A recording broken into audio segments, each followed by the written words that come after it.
학생이 점수가 안 나오면은 공부를 할 생각을 해야 합니다. 공부를 열심히 할 생각을 해야지. 점수가 안 나오니까 다른 학교로 전학 가겠다. 이게 그 점수 안 나오는 문제를 푸는 해법입니까? 공부를 할 생각을 해야 할 거 아니에요. 작지만 단단한 당을 만들어 가면서 대화와 소통을 통해서 단단한 당을 만들어 가면서 우리가 존재감을 확인하고 국회에서 국정에서 결정력을 행사해 나가면서 지금 정부가 잘못 가고 있는 경제 정책 등에 대해 있어서 비판하고 대안을 제시해서 국민들한테 관심을 받고 국민들의 평가를 받아서 당을 살려나가는 길이 제대로 살려가는 길이지, 구태의연한 정치공학적 접근을 통해서 통합을 통해서 당을 살려야겠다. 저는 이건 아주 잘못된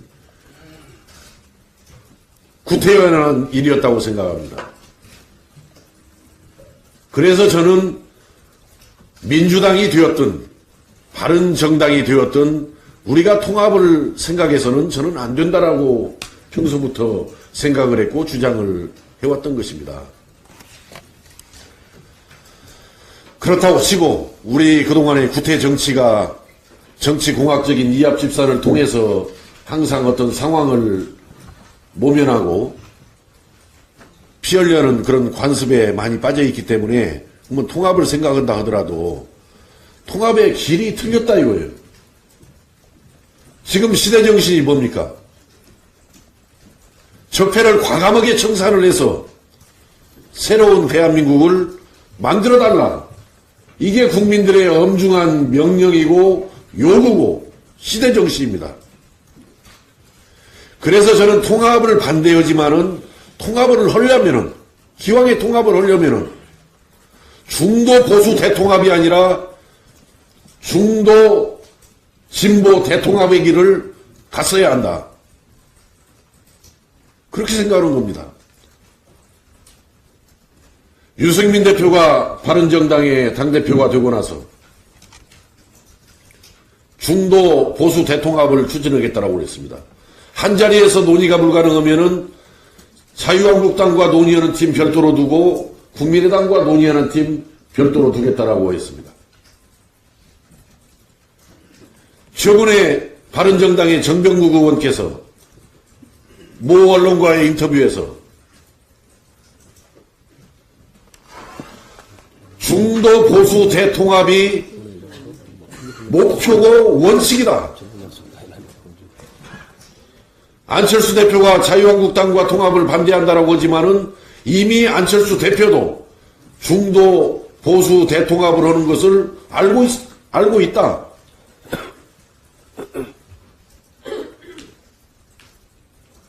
안철수 대표 스스로도 이스라엘에 가서 적폐청산은 정치 보복이라고 했습니다. 자유한국당이 듣기 좋아하는 소리를 스스로 안철수 대표가 했습니다. 적폐청산은 정치 보복이다. 또 더선여대에 가서 특강은 스몰 텐트가 아니라 빅 텐트를 치겠다라고 그랬습니다. 그러면 그 빅 텐트는 국민의당과 바른정당과 민주당과의 빅 텐트입니까? 아니면은 국민의당과 바른정당과 자유한국당을 아우르는 빅 텐트를 말하는 겁니까? 저는 안철수 대표가 추구하는 통합의 길은 보수 대야합의 잘못된 길이다. 국민들이 용납하지 않을 길이다. 지금 시대정신과 맞지 않는 길이다.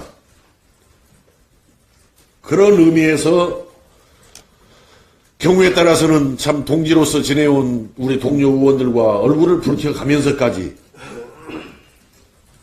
중도 보수 대통합의 길을 완강하게 반대하고 저지하려 했던 것입니다.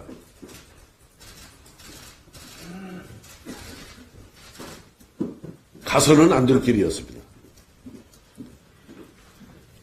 그리고 설령 중도 보수 대통합, 야합의 길이 옳은 길이라고 치자. 그 길을 가고 싶다라고 치자. 그래도 그 길을 추진하는 그 방식과 절차가 대단히 잘못된 거 아닙니까? 안 한다라고 해놓고 그 다음날 하겠다라고 그러고, 안 한다라고 그랬다가 그 다음날 하겠다라고 그러고, 이건 정말 비겁한 일이기도 하고 아주 잘못된 일이에요.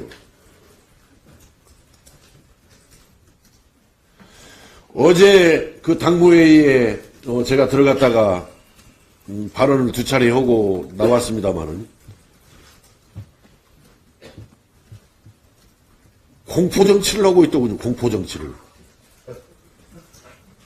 그러한 공포정치에 뭐 주눅들일 사람들도 아니지만은 저도 참 파란만장하게 정치기를 해치면서 여기까지 왔습니다만은 그런 정도의 공포정치에 참 뭐 영향을 받을 사람도 아니지만은 얼마나 유치합니까? 문 걸어 잠근 채 비공개를 미리서부터 결정을 해놓고 당무위원회는 하나도 못 들어가게 해놓고 앞에서도 말씀이 계셨습니다마는 본인 신상과 관련된 문제를 세척을 요구하는데도 끝까지 사회를 보고 당무회의 안에서는 자기들 생각과 틀린 주장이나 발언이 나오면 야지를 놓고 밖에서도 마찬가지예요. 밖에서도.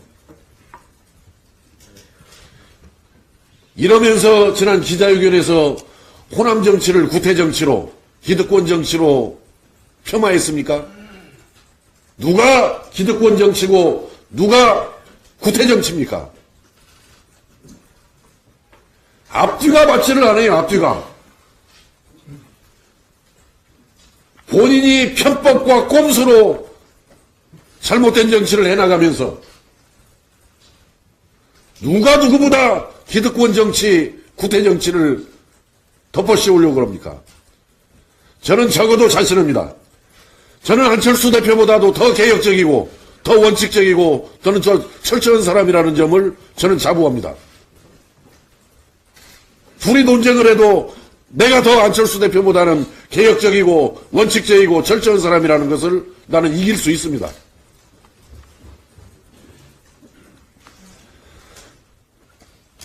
당헌 당규를 읽어보지도 않고 일을 추진하는 거예요. 어제 김관영 사무총장께서는 참으로 유감스러운 발언을 했습니다.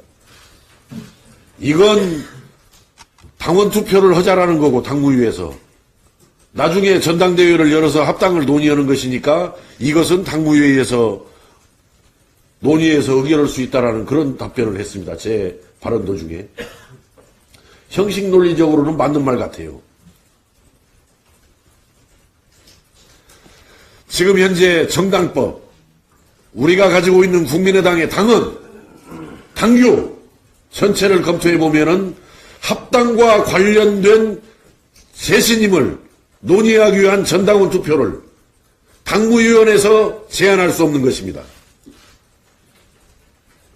당무위에서는 합당과 관련된 사항들, 합당이 묻어있는 그런 사항들을 만지작거릴 수가 없는 거예요. 모독의 당헌에 정당법에 다 들어있어요. 그 내용이. 그걸 확인한 건지 확인도 안 하고 추진하는 건지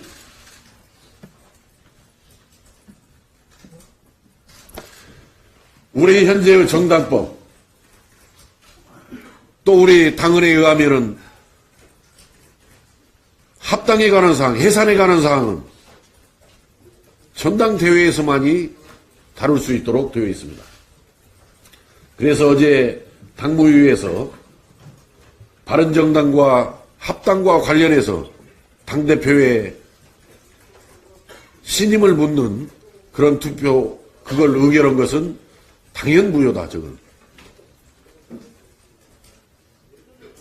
어제 공포정치를 통해서 틀어막고 관철시켰다 해서 승리감에 빠져 있을지 모르지만은 그건 대단한 착각입니다.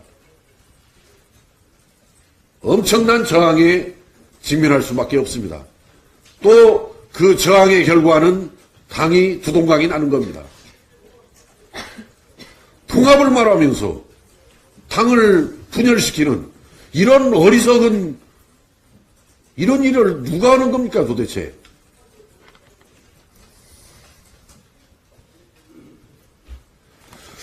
저는 거듭 안철수 대표의 왔다 갔다 행보, 잘못된 그런 처신들에 대해서 엄중히 비판을 합니다.